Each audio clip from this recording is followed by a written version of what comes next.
할렐루야. 아멘. 주님 우리 안에 또 우리와 함께 하십니다. 아멘.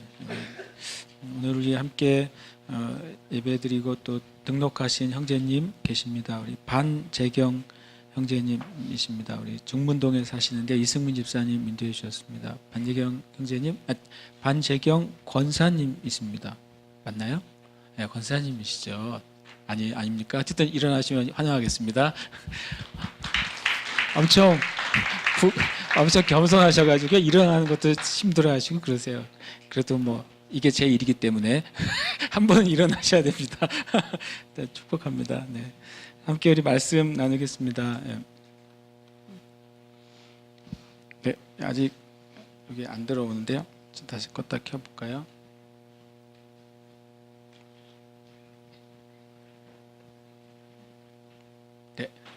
이 말씀 보겠습니다. 사도행전 4장 1절에서 11절 말씀입니다. 우리 함께 말씀 읽겠습니다. 사도들이 백성에게 말할 때에 제사장들과 성전 맡은 자와 사두개인들이 이르러 예수 안에 죽은 자의 부활이 있다고 백성을 가르치고 전함을 싫어하여 그들을 잡음에 날이 이미 저물었으므로 이튿날까지 가두었으나 말씀을 들은 사람 중에 믿는 자가 많으니 남자의 수가 약 5천이나 되었더라.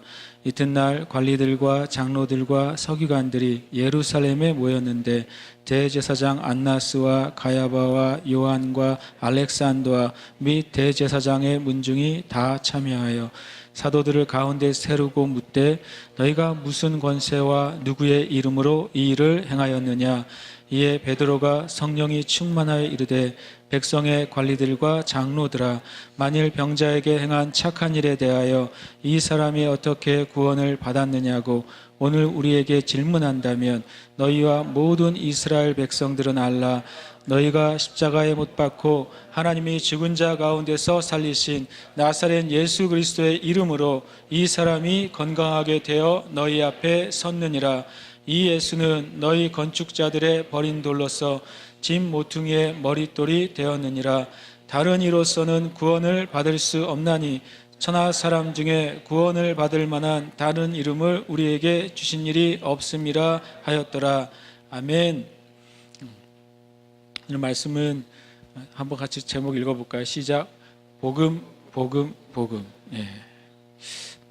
제가 어렸을 때 6학년 때였던 것 같아요. 제 친구 한 명을 전도했는데 전도를 하려고 전도한 게 아니라 얘기를 하다가 천국하고 지옥 얘기를 하게 됐어요. 그래가지고 저도 뭐 선생님들한테 전도사님들한테 이렇게 진짜 그때로서 정말 주워 들은 거죠. 주워 들은 이야기를 막 했는데 지옥 얘기를 많이 했나 봐요. 제가 왜 그런지 모르겠는데 근데 그 친구가 지옥이 무서워서 교회 나왔어요. 지옥이 무서워서 교회 나오고 지금은 또 장로교 목사님이 됐어요. 근데 그 친구를 생각하면 항상 이 단어가 생각나요. 왜 복음, 복음, 복음이 생각나냐면 심각한 이야기가 아니라 처음에 성경을 펼쳐서 알려주는데 이 복음을 음식 이름인 줄 알았어요. 그 친구가. 그냥 알아서 이해하시면 되겠습니다.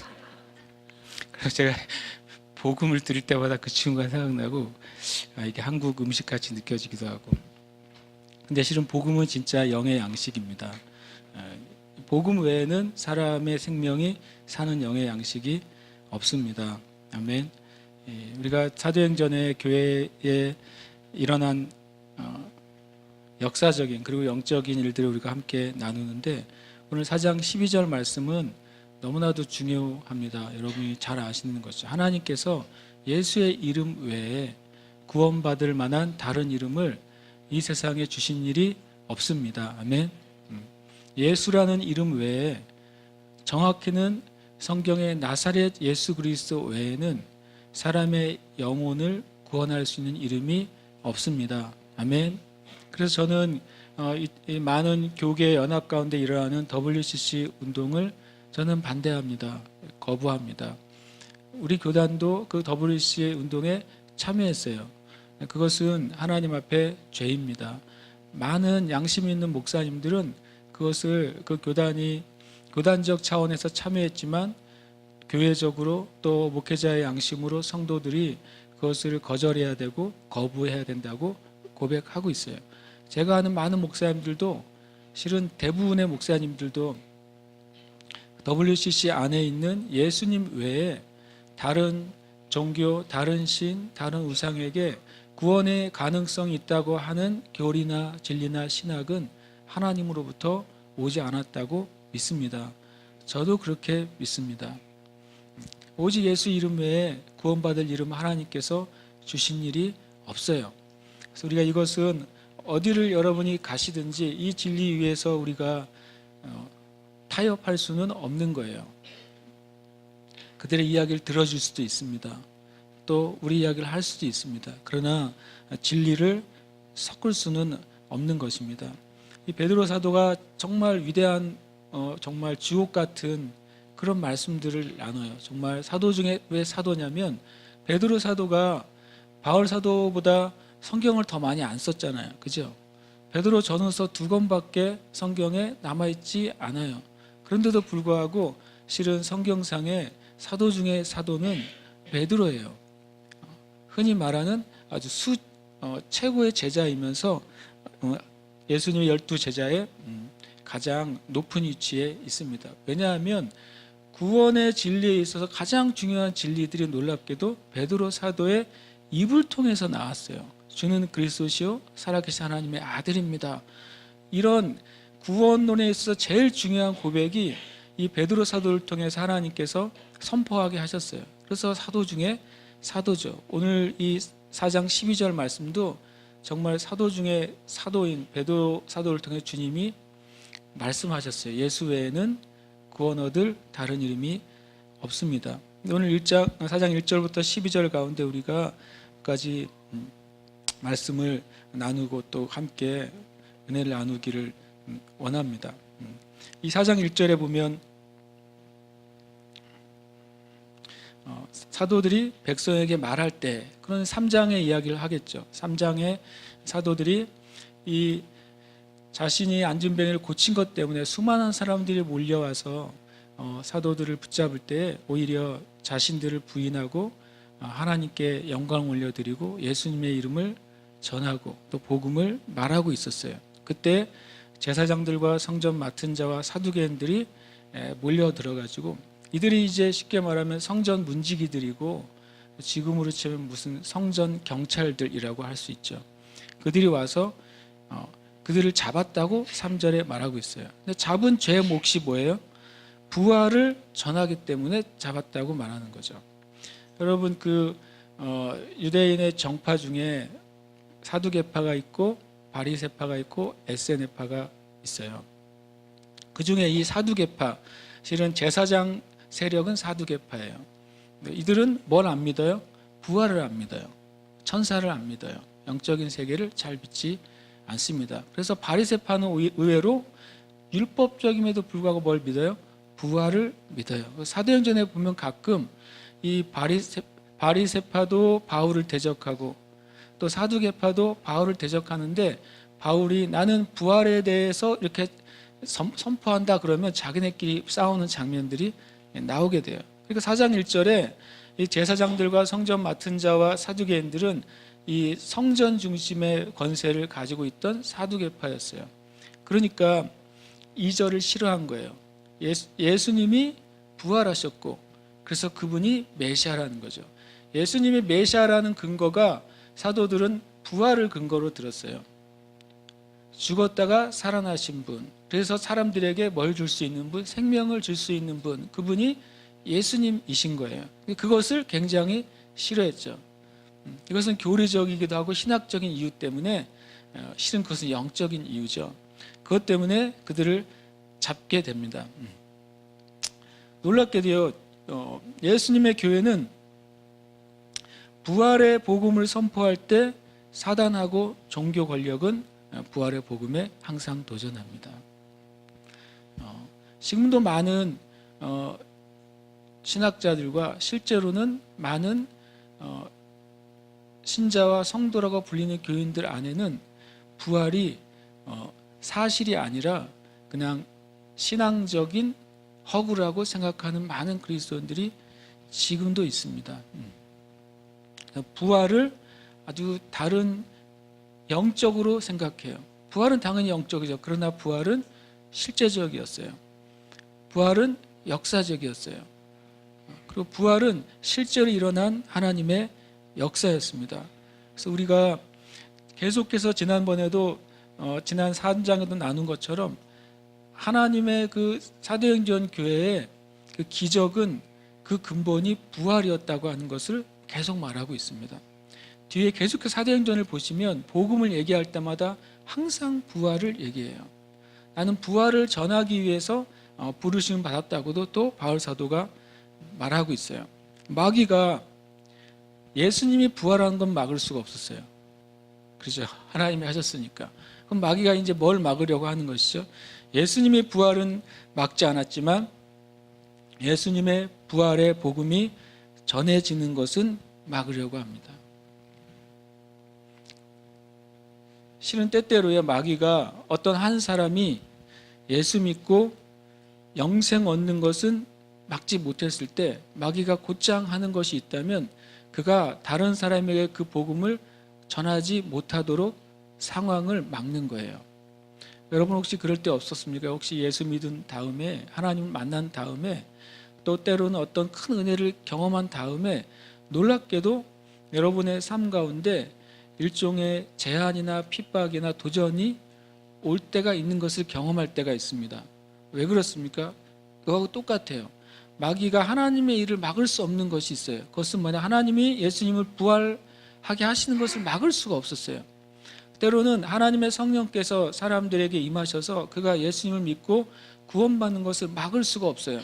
그런데 마귀가 하고 싶은 것은 뭐냐면 한 사람이 예수 믿었을 때 그 예수 믿은 영향력이 그 다음 사람 또 그 다음 사람에게 가는 것은 막으려고 무던히 애를 쓰는 거예요. 그래서 예수 믿고 구원받아서 구원의 은혜가 충만한 사람들 안에 의외로 많은 삶의 어려움을 경험하게 돼요. 그 이유는 단 하나인데 이것과 똑같습니다. 부활의 복음이 전해지는 것을 막기 위해서 마귀가 할 수 있는 모든 것을 하기 때문에 그래요. 여러분 그런 경험이 있었을 수도 있고 또 지금 그런 경험관도 있다면 오히려 이것을 우리가 예수님의 이름 안에서 돌파해야 된다고 믿습니다. 여러분 그것을 돌파하는 그런 삶을 사시길 축복합니다. 그런데 마귀가 왜 이렇게 누군가가 누구에게 전도하는 것을 막을까요? 그것은 뭐냐면요, 사단의 죽음과 어둠은 복음의 빛과 생명이 파괴되기 때문에 그렇습니다. 사단의 권능과 사단의 영향력은 어둠이고 죽음이에요. 그런데 하나님께 속한 구원에 속한 것은 빛과 생명이에요. 이 두 가지는 항상 부딪힐 수밖에 없어요. 여러분 안에서도 부딪힐 거예요. 예수 믿는 사람 안에서도 항상 이 어둠과 죽음, 빛과 생명이 부딪히게 돼 있어요. 그런데 실은 여러분이 주님 앞에 여러분 자신을 고백하고 포기할 때마다 실은 어둠과 죽음은 파괴되게 되어 있어요. 사단의 두려움이 핍박의 진짜 이유예요. 이걸 알아야 돼요. 중국이 더 핍박이 심해지고 있죠. 두렵기 때문에 그런 것입니다. 핍박이 더 심해진 나라일수록 더 많은 신자들이 핍박으로 말미암아 순교까지 하는 나라일수록 실은 사단이 두려워하는 땅이에요. 저는 반대로 이런 생각까지도 들었어요. 이것이 진리라면 핍박이 하나도 없는 그 땅은 사단이 두려워하지 않는 땅이에요. 사도행전은 이때부터 핍박이 시작돼서 마지막에 사도행전 끝까지 이 핍박이 시작됩니다. 그러나 분명히 우리가 알아야 될 것은 모든 핍박과 모든 사단의 도전은 결국에 하나님의 사람을 이길 수 없게 돼 있어요. 그래서 우리가 두려워하지 않아야 되는 줄 압니다. 네.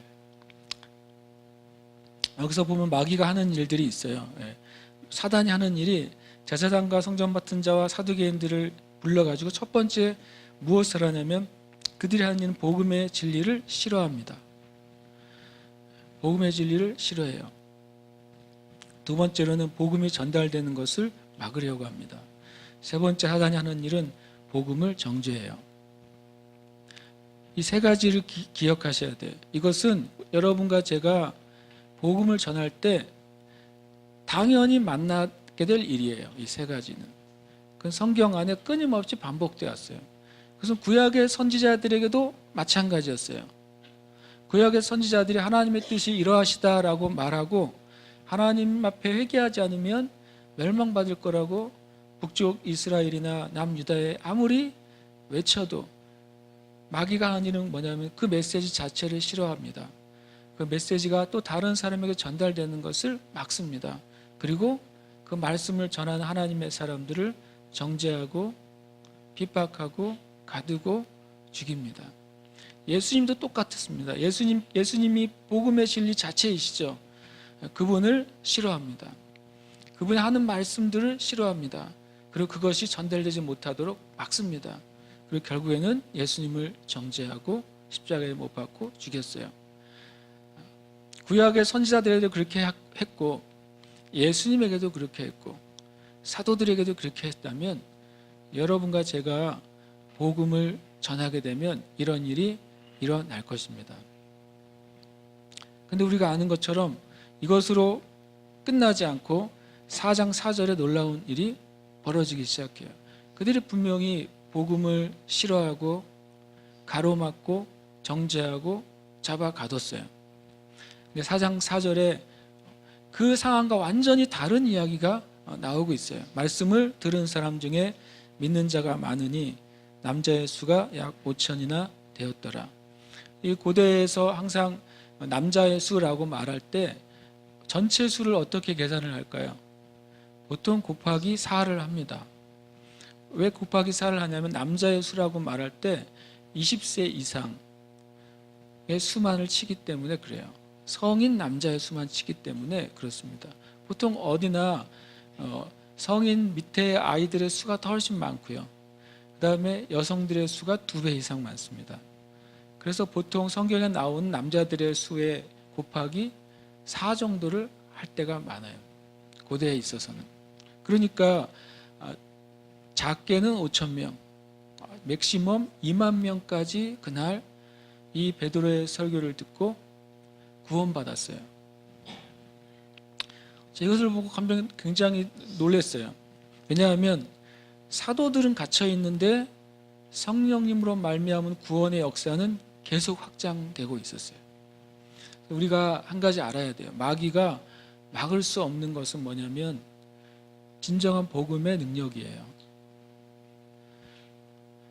그 복음이 전해지기 전까지는 막으려고 할 것입니다. 그러나 여러분과 제가 이 땅의 교회가 복음을 전하기를 부끄러워하지 않고 두려워하지 않을 때, 누군가에게 진리를 말하는 것을 부끄러워하지 않고 두려워하지 않을 때, 그때부터는 성령님께서 하시는 일이 마귀가 하는 일을 초월하게 되어 있어요.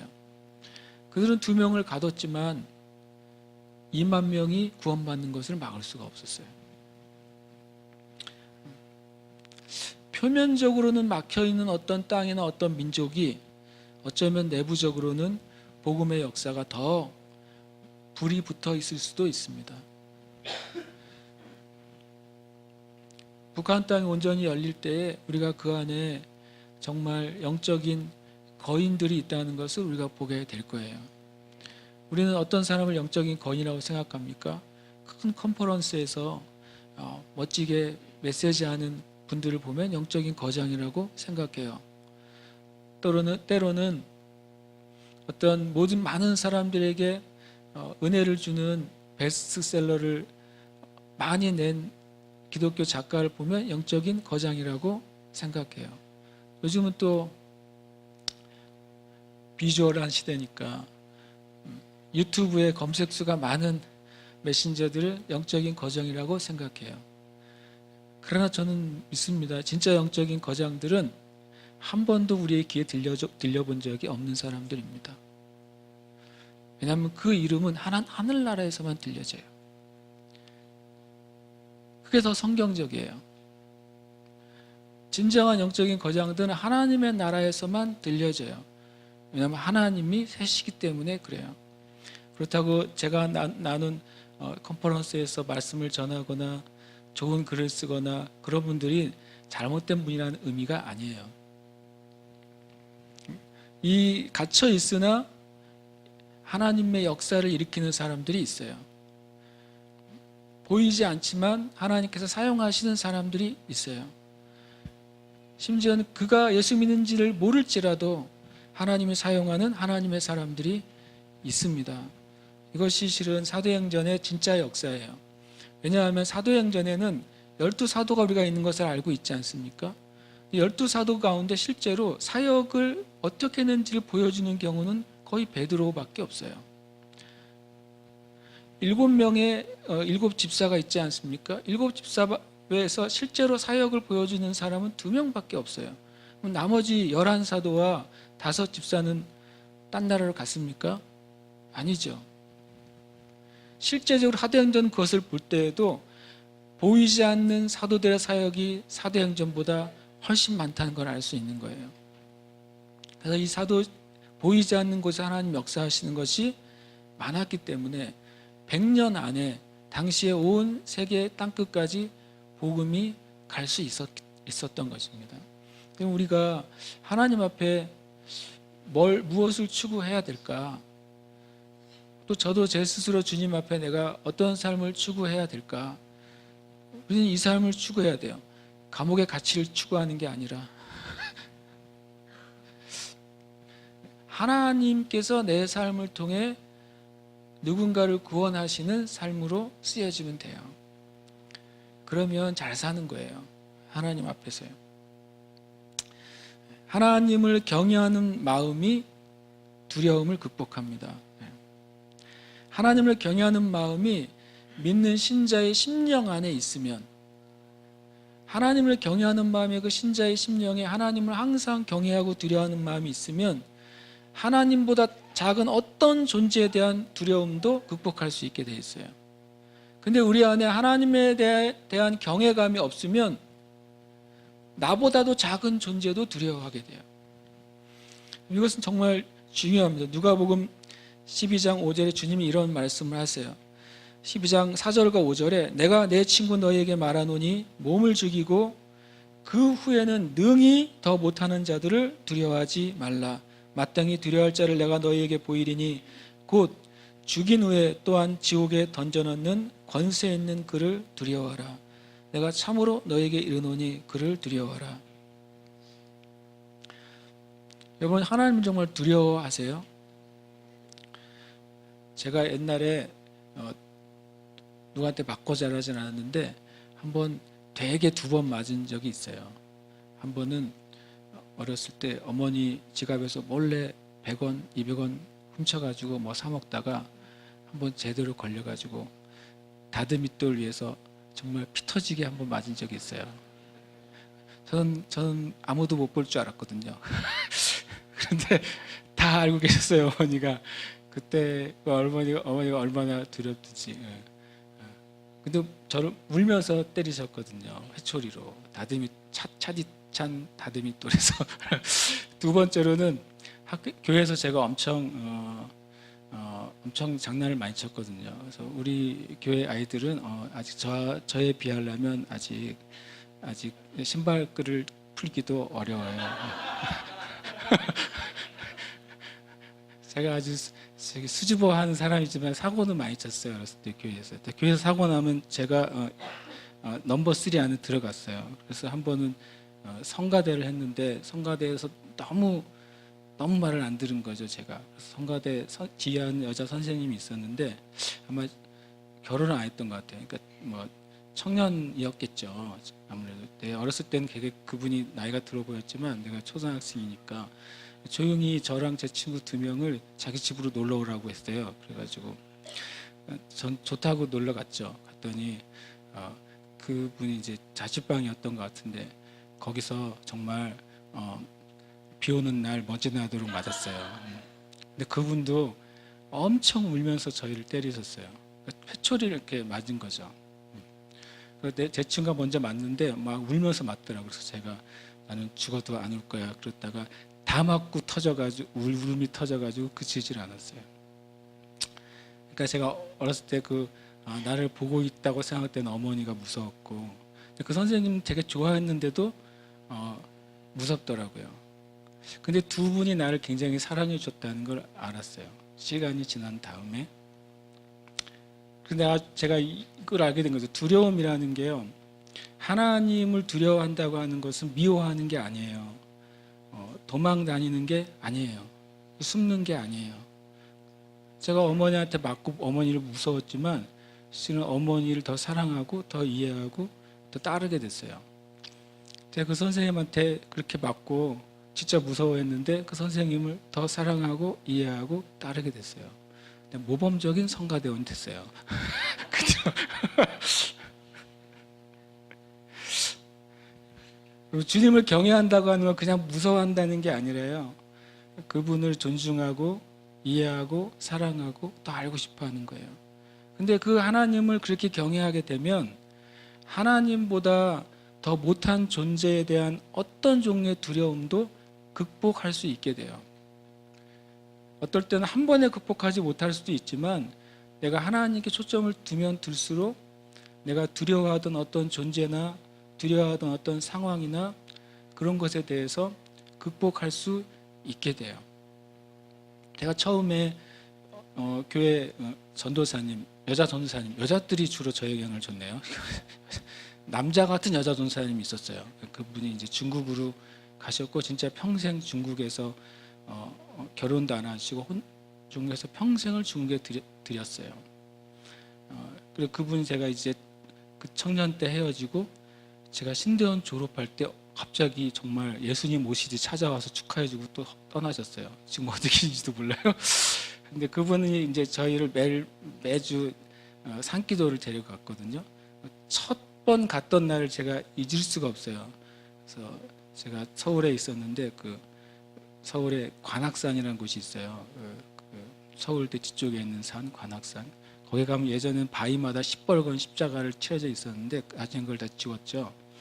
그래서 올라가서 같이 이제 찬양을 하더니 한 명씩 이제 배치를 해줬어요. 넌 여기 있고, 넌 한 대 몇 건 들어서 넌 여기. 그래서 청년부원들을 다 산에 다 배치를 해놓고 지금부터 그때가 이제 10시였는데 1시까지 1시가 되기 전에는 내려오지 마라. 이러면서 그리고 그분 제일 높은 곳에 올라가서 이제 기도를 하신 건지 감시를 하신 건지 모르지만 기도를 하셨어요. 근데 그때 제가 너무 무서워가지고 왜냐하면 진짜 깜깜했거든요. 근데 무서우니까 소리를 크게 지르게 되더라고. 너무 무서워가지고 무섭고 떨려서 소리를 질렀어요. 근데 누가 제 머리를 확 잡아당기는 거예요. 눈을 뜨면은 아무도 없고 눈을 감으면 또 잡아당기고 그래서 어떻게 3시간이 지나가는지 모르겠어요. 그러니까 기도를 한 것도 아니고 하나님을 만난 것도 아니고 그냥 무서웠었어요.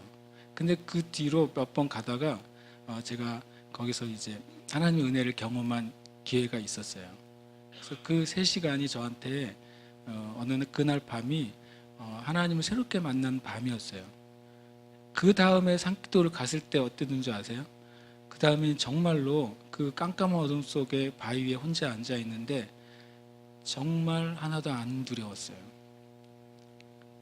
그때부터는 이제 매주 올라가는 게 굉장히 즐거웠어요, 실은요.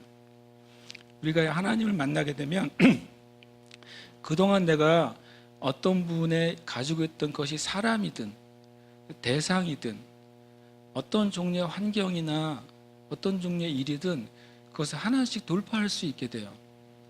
그래서 하나님을 경외하는 게 두려움을 돌파하는 길이에요. 그래서 그 뒤에는 껌껌한데 혼자 잘 있어요. 다른 사람이 날 무서워하겠죠. 혼자 껌껌한 데 있으니까. 단순히 껌껌한 것만 두렵다는 것이 아니라 하나님께 집중하십시오. 그럼 여러분을 두렵게 하는 것이 무엇이든지 그걸 계속 극복해 갈 수 있게 돼요.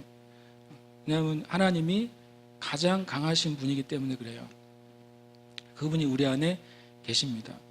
이 4장 4절은 또 한 가지 우리에게 교훈을 주는데요. 그들이 복음을 자랑하니까 복음이 구원의 능력으로 역사했어요.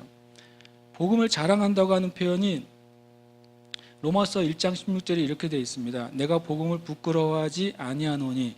참 원문에 이런 표현인데 내가 복음을 자랑한다라고 되어 있어요. 복음을 자랑할 때 복음이 뭐가 돼요? 능력이 되는 거예요. 꼭 복음이라고 말했을 때 예수 믿고 구원받으세요 이것만 복음의 진리를 말하는 게 아니에요. 여러분의 삶과 생활 가운데 성경적인 진리의 기준으로 말하는 거예요. 성경적인 진리의 기준으로 사람들과 대화하는 거예요. 성경에서 옳다 하는 것을 우리의 삶과 대화 가운데 자연스럽고 그것이 옳은 것처럼 말하는 거예요. 그것이 복음을 자랑하는 삶이에요. 그렇게 할 때 그 복음이 능력으로 역사합니다. 이것은 담대함으로부터도 나오지만 또 복음을 자랑하는 마음으로부터도 나오는 거예요. 정말 바라기는 저와 여러분이 정말 진리를 자랑하고 진리를 나누는 것이 정말 자연스럽게 되기를 축복합니다. 왜냐하면 진리가 입에서 나갔을 때 그 진리는 능력으로 역사하기 때문에 그래요. 이들이 잡혔어요. 이들이 잡혔지만 그들이 선포한 그 복음이 회중 가운데서 계속 역사하기 시작했어요. 그래서 그 남자 5,000명이 주님께 돌아오는 놀라운 날이 일어난 것입니다. 5절과 6절에 그들이 이제 잡아놓고 다음 날 다시 모입니다. 다시 모인 공회를 사내들인 공회라고 말씀을 드렸어요. 사내들인 공회는 보통 71명 또는 73명 이런 식으로 이렇게 홀수로 구성이 되어 있어요. 사내들인 공회 성경적인 기원은 모세와 70명의 장로들이 사내들인 공회의 성경적인 기원이에요. 그래서 그 70명의 모임들이 여러 이제 사두개파도 섞여 있고 바리새파도 섞여 있고 서기관도 섞여 있고 이렇게 서로 구성이 돼 있어요. 마치 의회를 구성하듯이 이렇게 한쪽 파가 득세하면 그 수가 좀 많아져요. 어쨌든 이 홀수의 사내들인 공회가 모였어요. 근데 특히 4장 6절은 재미있는 기록이에요. 대제사장 안나스와 가야바 이 둘은 사위와 사위 아버지를 뭐라 그래요? 장인 어른 관계예요. 제 헷갈리네요. 가야바가 장인이고 안나스가 사위예요. 그리고 요한과 알렉산더와 및 대제사장의 문중 이 영어에는요 패밀리라고 돼 있어요. 말 그대로 이 제사장 패밀리가 다 모였어요. 제주도 딱 좋네요. 제사장 괜당들이 다 모였어요. 다 그 사람이 그 사람인 거예요. 그러니까 이 사람들이 표를 하면 어떻게 되겠어요? 북한처럼 되는 거죠. 100% 표가 나오는 거죠. 만약에 이들이 베드로와 요한을 정죄하면 100% 정죄당하는 거죠. 그런 식으로 누가 정죄당해서 돌아가셨어요? 예수님이 그렇게 정죄당해서 돌아가신 거예요. 그들이 그렇게 모인 것이죠. 그들이 왜 이렇게 다 모였을까요? 떼거리로. 왜 그렇게 다 모였냐면 이들이 충격을 받았기 때문에 그래요. 충격과 위기감이 이들을 사로잡았어요. 하룻밤 사이에 이들이 다 연락이 됐어요. 왜냐하면 이 베드로와 요한으로부터 시작된 이 영적인 충격을 이들이 막지 못하면 자신들이 누렸던 지위와 자신들이 누렸던 모든 것을 잃어버릴 것 같은 충격과 위기감이 작용했어요. 여러분, 하나님의 일은요, 놀랍게도 하나님의 진짜 역사가 일어날 때 마귀와 그 세력은 정말로 두려워하고 정말로 긴장합니다. 이것이 두려움의 이유였어요. 두려움의 이유 때문에 그들이 다 모여서 하나님과 하나님의 사람을 정죄하려고 모인 것이죠. 참 이것이 안타까운 것은 진리를 알지 못하면 이들이 진리를 모를 때 어떤 일이 벌어졌냐면 지도자들이 하나님의 진리를 대적하는 무리가 돼요. 그래서 이 말씀을 제가 묵상하는데 주님이 저한테 어떻게 무리가 형성되는지를 저에게 가르쳐 주셨어요. 어떻게 무리가 형성될까? 어떻게 악한 무리나 악한 기운들이 어떤 교회 안에 또는 어떤 지역 안에 어떤 나라 안에 형성될까? 그것을 주님이 제가 기도하는데 보여주셨어요. 어떤 식으로 형성이 되냐면 이런 거예요. 마귀가 마치 거짓말들을 쏘아 올려요. 그것이 마치 많은 먹잇감과 같아요. 그래서 많은 거짓말들이 떠다니는 거죠. 그런데 그 거짓말에 마치 전파의 신호가 맞는 것처럼 마음이 양심의 상태가 잘못된 사람들이 그것을 받아 먹어요. 그래서 A와 B가 따로따로 그 거짓말과 미혹을 받아 먹지만 그들은 서로 알지 못해요. 그런데 그 거짓말 안에서 그들이 하나의 무리가 되는 거예요. 그들은 서로 사랑하지도 않고 서로 존중하지도 않고 서로를 위하지도 않아요. 그러나 마귀가 그 거짓말을 휘저어 가지고 하나님의 일을 대적하려고 할 때는 그들이 놀랍게도 한 마음이 돼요. 마귀가 그런 식으로 하나님을 대적하는 일들을 만들어낸다고 주님이 말씀하셨어요. 이들 대사장 집안들이 다 서로 사랑할까요? 초대교회 기록을 보면요, 이 대제사장이나 사두개인이나 바리새파는 서로 물고 물리는, 먹고 먹히는, 죽고 죽이는 관계였어요. 그런데 하나님을 대적하는 일은 놀랍게도 같은 한 마음이 돼서 하나님을 대적하게 돼요. 지금도 마찬가지예요. 마귀는 계속해서 거짓 진리와 미혹들을 마치 영적인 먹잇감처럼 계속 생산해냅니다. 누구를 목표로 하는 것이 아니에요.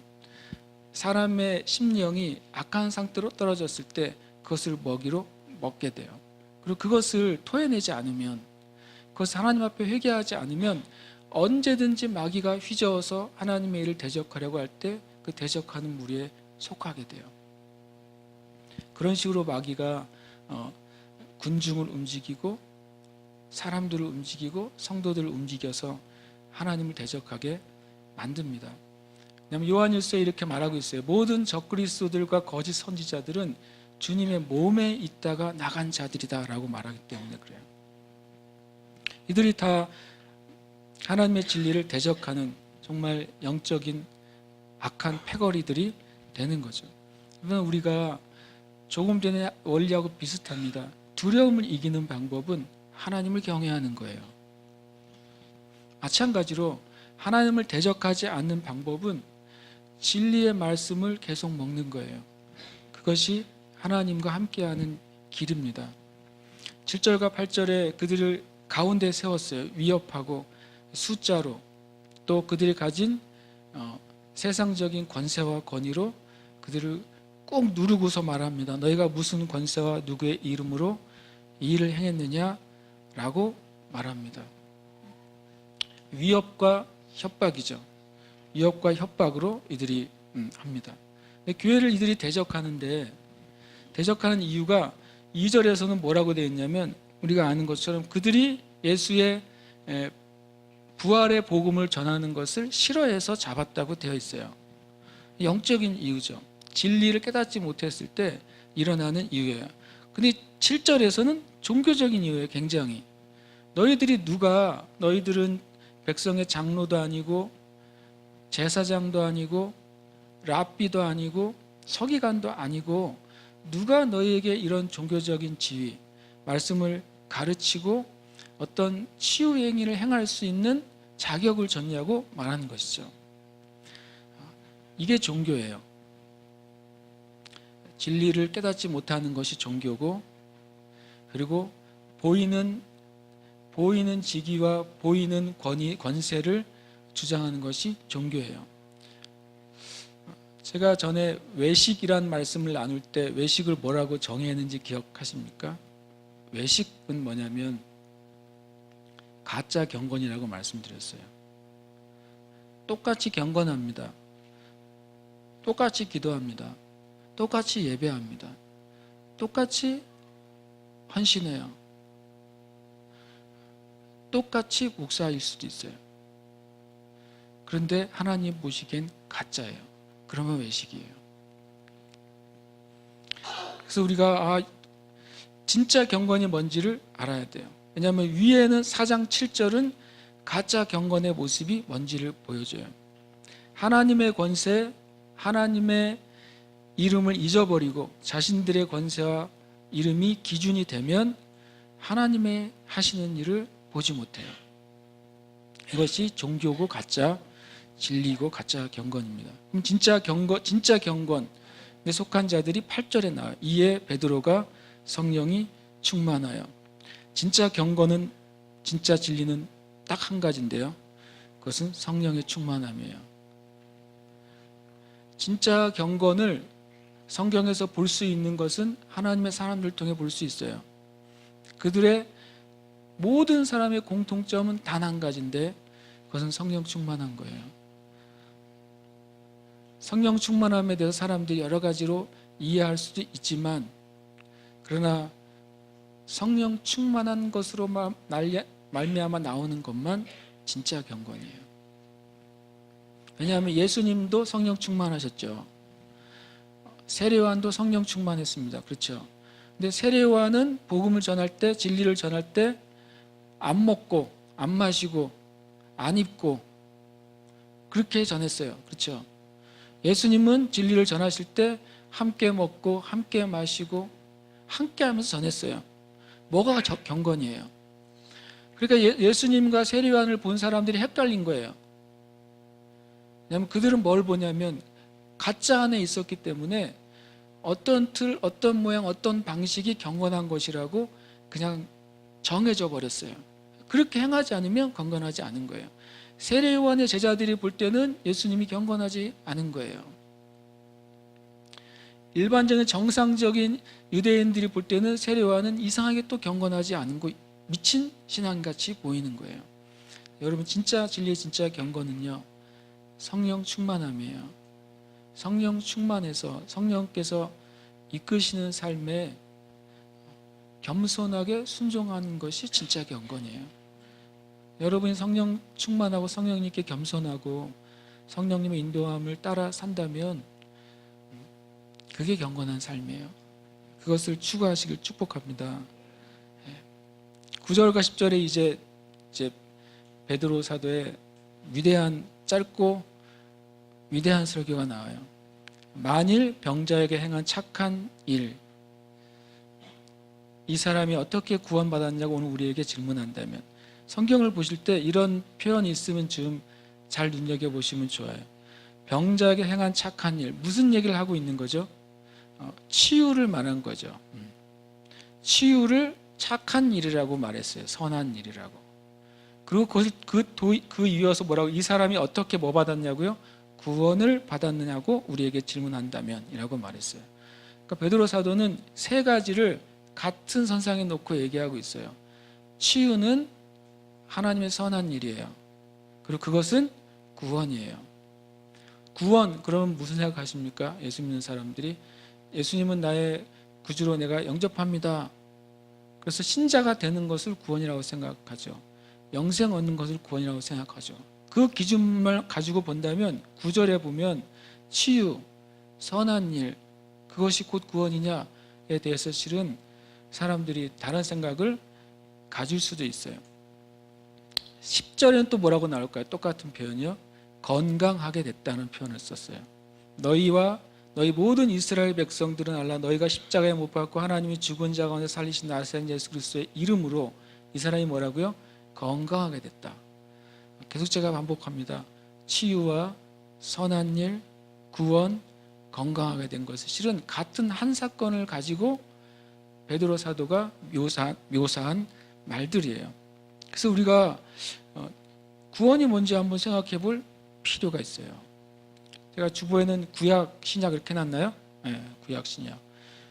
근데 구약 거는 안 가르쳐주고 신약에 9절에 나오는 구원은 소조라는 단어를 사용했어요. 뜻은요, 구원, 구조, 보호하다 이런 뜻을 가지고 있어요. 그리고 고치다는 뜻도 가지고 있어요. 보존하게 하다, 완전하게 하다는 뜻도 가지고 있어요. 근데 12절에 또 구원이라는 단어가 나옵니다. 하나님께서 구원 얻을 만한 다른 이름을 주신 일이 없다고 또 구원이라는 단어가 나오죠. 거기는 소테리아라고 나와요. 소조와 소테리아는 한 단어에서 나왔는데 소조는 뭐예요? 동사고 소테리아는 명사를 사용했을 뿐이에요. 의미가 더 좀 명확합니다. 구원이란 뜻도 있고 안전하다는 뜻도 있고 건강하다는 뜻도 있어요. 다시 말씀드리면 구원이란 말은 영혼이 구원받는 것도 구원이에요. 성경에서. 그런데 병이 치유되는 것도 구원이에요. 그가 위기에 있다가 위기를 벗어나는 것도 구원이에요. 그가 잃어버렸던 어떤 재능이 회복되는 것도 구원이에요. 예수 믿는 사람에게 잃어버린 부르심이 회복되는 것도 구원이에요. 제가 왜 신약에 있는 단어만 썼냐면 구약에는 우리가 다 아는 단어가 구원으로 되어 있기 때문에 그래요. 뭡니까? 예슈아예요. 구약에서 구원이란 단어는 예슈아입니다. 구약에서 구원이란 단어를 가지고 태어나신 분이 계세요. 그분이 예수님이세요. 그분이 예슈아세요. 그래서 이미 우리는 구약에서 구원이라는 것이 무엇인지를 이미 말하고 있어요. 구원이 그런 의미를 가지고 있어요. 또 실은 도덕적인 건강도 구원이라는 말에 이 소테리아는 단어에 포함이 되어 있기도 합니다. 이제 베드로가 이런 말을 합니다. 너희와 모든 이스라엘 백성들은 알라. 10절에서 그렇게 말씀하고 있어요. 너무 웃긴 표현이지만 알아야 할 것을 알아야 하고 몰라야 될 것은 몰라도 돼요. 세상은 뭘 원합니까? 알 권리를 원한다 그래요. 정부가 하는 일도 다 알려달라 그래요. 군이 움직이는 것도 다 알려달라 그래요. 기업들이 가지고 있는 비밀도 다 알려달라 그래요. 그걸 권리라고 표현해요. 그렇지 않죠. 여러분도 여러분 안에 있는 것을 알려줄 것도 있지만 알려줄 수 없는 것도 있잖아요. 이 세대가 아주 희한해져 가지고요, 모든 것을 다 알 권리라고 말을 해요. 근데 성경은, 예수님은 놀라운 말을 해요. 들을 귀를 가지라 그래요. 그리고 심지어는 알 권리, 누군가가 이것을 알 것인가 모를 것인가에 대한 권리는 사람에게 없고 하나님께 있다고 말씀하세요. 예수님의 그 들을 귀가 엄청 놀라운 것 같아요. 우리는요, 알 권리를 엄청 추구해요. 이것도 알고 저것도 알려고 그래요. 제가 그래요. 저는 얘기하다가도 모르는 말이 나오면 곧장 종을 불러요. 네이버 종을 불러서 쳐봐요. 얘기하면 모르겠으니까 저는 끊임없이 물어보거든요. 그러니까 좀 귀찮은 사람이죠. 제가 계속 물어보니까. 그런데 주님이 뭐라고 말하냐면 들을 귀를 가지래요. 그래서 제가 지난 수요일에 로마서 말씀 나눌 때도 그 말씀 나눴는데, 이스라엘 백성이 왜 하나님의 의의 통로인 율법을 가지고 있으면서도 실패했는가? 왜냐하면 그들이 잘못된 지식을 가지고 있었기 때문이라고 말했어요. 바른 지식은 정보가 아니에요. 하나님의 뜻이에요.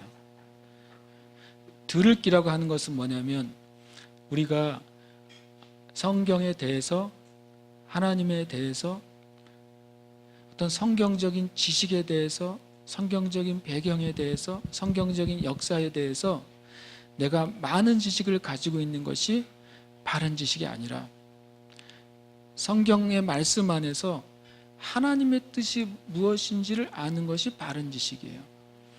유대인들은 성경을 매일 읽고 그것을 암송하고 어렸을 때부터 가르치지만 그들은 지식을 가지고 있었어요.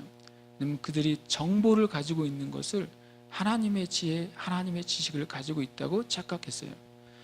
그러니까 진짜 진리이신 주님이 오셨을 때 그분을 구별해내지를 못했어요.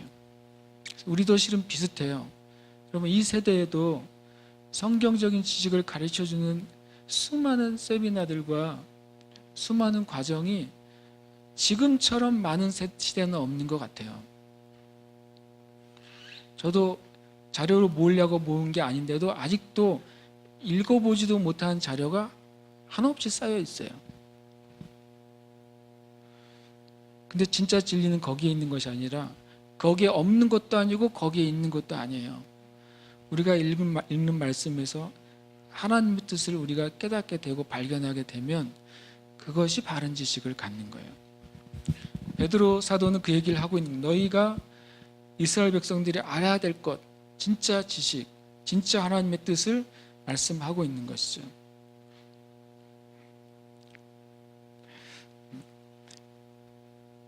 사도들의 심정에는요, 구원의 복음만 충만했어요. 그래서 건드리면 복음이 나왔어요. 사도행전을 이제 계속 미리 한번 보시길 축복해요. 그러면 사도들이든지 일곱 집사들이든지 하나님의 사람이든지 그들이 무엇인가 말할 기회가 있을 때마다 복음 외에는 말하지 않고 있어요. 그것이 참으로 놀라운 것 같아요. 지금 이 세대에 많은 강단에서 선포되는 메시지와 이 사도들의 시대에 선포되는 메시지의 가장 큰 차이점은요, 이 초대교회에 전해진 메시지는 복음 외에는 전한 적이 없어요. 지금은 수많은 강단에서 문학 작품이 등장하고 예술이 등장하고 수많은 철학자들이 등장하고 수많은 신학자들이 등장해요. 들어보지도 못했던 놀라운 지식들이 등장해요. 그런데 어쩌면 초대교회 같은 역사가 지금 아주 드문 이유는 그 메시지 때문인 것 같아요. 복음만 전하는 것이 너무 적어졌어요. 그래서 하나님의 역사만 나타나지 않는 것 같아요. 그래서 우리가 지금 기도해야 되겠어요. 주님, 우리의 심령에 복음만 전할 수 있게 해달라고. 성령으로 충만하게 된 사도들의 심령에는요, 구원의 복음으로만 가득 차 있었어요. 그래서 누군가가 찔리기만 하면 그것이 흘러나온 거죠. 그래서 기도해야 되겠어요. 주님, 우리의 심령에 진짜 부활의 복음이 가득 차게 해주시고 하나님 사랑하는 마음이 가득 차게 해달라고. 그래서 그것이 마치 그 양동에 물이 가득한 것처럼 누가 툭 건드리고만 가도 그 물이 흘러 넘치는 것처럼 우리의 심령이 그렇게 되었으면 너무 좋겠습니다. 이 7절의 답은, 7절이 뭡니까? 너희가 무슨 권세로 누구의 이름으로 이런 일을 하느냐라고 했을 때 7절의 답은 너무나도 명확한 거예요. 예수 그리스도의 권세와 예수 이름의 능력으로 한 것이죠. 우리가 사도행전을 우리가 계속해서 앞으로 한 1년은 나누겠죠. 28장까지 가야 되니까. 그런데 이 말이 계속 나올 겁니다. 왜냐하면 사도행전은 이 말밖에 없어요. 예수 이름의 권세, 예수 이름의 능력이죠. 그게 사도행전이에요. 마지막으로 11절, 11절에 이 예수는 너희 건축자들의 버린 돌로서 집 모퉁이의 머릿돌이 되었느니라. 11절은 두 개의 집을 우리에게 보여줘요. 하나는 어떤 건축자들이 짓고 있는 집이 있어요. 근데 또 하나 어떤 집이 있어요. 이렇게 설명은 자세한 데 있어요. 그죠? 집이 두 개예요. 어떤 건축자들이 예수님을 버렸어요. 예수님은 어떤 돌로 비유하고 있죠. 그랬는데 이 돌을 실제로는 집 모퉁이의 머릿돌이 됐어요. 그러니까 앞에 있는 집과 뒤에 있는 집은 다른 집이에요. 이 건축자들의 집은 바로 이 종교적이고 세속적인 지도자들이 세우길 원하는 종교적인 신앙이에요. 그게 종교의 집이 바로 이 건축자들의 집이에요. 근데 이 예수님의 머릿돌이 된 집은 바로 하나님의 집이에요. 하나님이 세우길 원하시는 그 진리의 집, 진정한 교회가 바로 하나님의 집이에요.